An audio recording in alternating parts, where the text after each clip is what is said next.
بسم الله الرحمن الرحيم.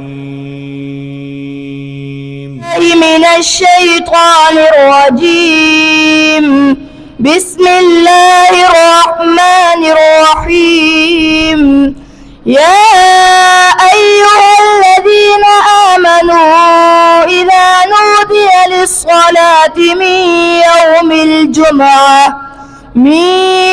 الجمعة فاسعوا إلى ذكر الله وذروا البيع ذلكم خير لكم إن كنتم تعلمون.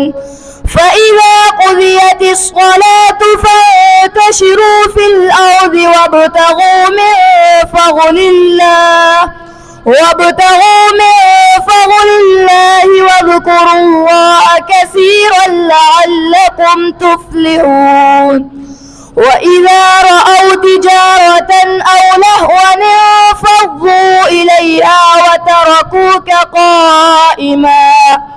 قل ما عند الله خير من اللهو ومن التجارة والله خير الرازقين. صدق الله العظيم.